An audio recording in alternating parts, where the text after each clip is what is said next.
Merci de suivre RTI 1. Bonsoir à tous. Les travaux de l'autoroute Thiébissou-Boaké ont été lancés ce jeudi par le Premier ministre Amadou Gon Coulibaly. C'est une infrastructure longue de 95 km. Sa réalisation va nécessiter en tout 36 mois de travaux.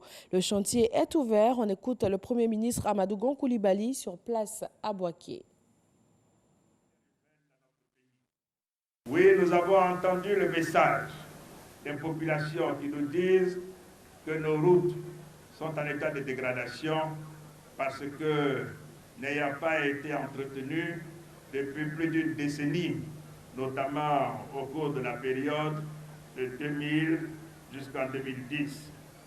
Alors, j'ai le plaisir de vous annoncer que bientôt, nous allons lancer donc, des travaux de réhabilitation de routes pour environ 1 million de kilomètres de routes interurbaines de notre pays.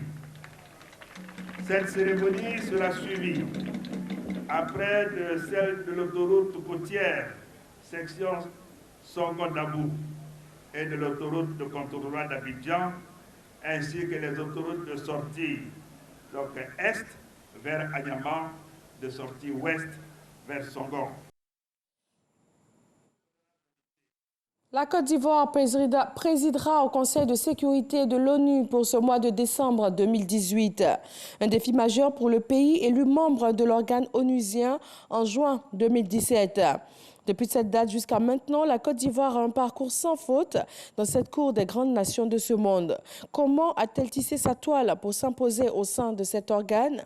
Et quels sont les temps forts de cette présidence du Conseil de sécurité? Toutes les réponses dans le dossier de ce 20h sur RTI 1.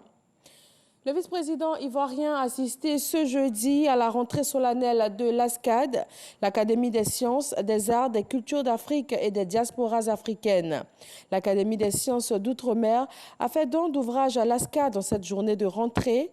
Une conférence inaugurale a été dite sur comment instaurer l'ordre au sein de la société africaine selon les traditions Akan.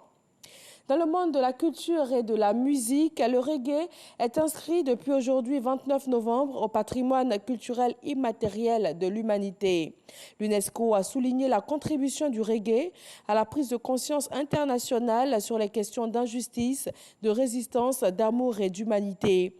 C'est un genre musical popularisé dans les années 1970 par le célèbre artiste jamaïcain Bob Marley. Après plus d'un mois hors de son pays pour cause de maladie, le président gabonais est arrivé au Maroc ce jeudi. Il sort d'une période d'hospitalisation à Riyad pour Rabat où il va passer sa convalescence et une rééducation dans un hôpital de la ville. Selon la première dame Sylvia Bongo, l'état de son mari s'est sensiblement amélioré. Cette période de convalescence devrait durer quelques semaines, voire seulement quelques jours. L'épidémie d'Ebola qui sévit en République démocratique du Congo depuis le 1er août a fait à ce jour 241 morts, dont 19 en 5 jours au cours de la semaine dernière. Ces chiffres inquiètent les équipes de riposte qui doivent déjà travailler dans des conditions difficiles avec l'insécurité qui freine leurs efforts dans cette zone en conflit. Voilà, merci à tous d'avoir suivi ce Flash Info. Nous vous retrouvons pour le journal de 20h et tout de suite l'info régionale.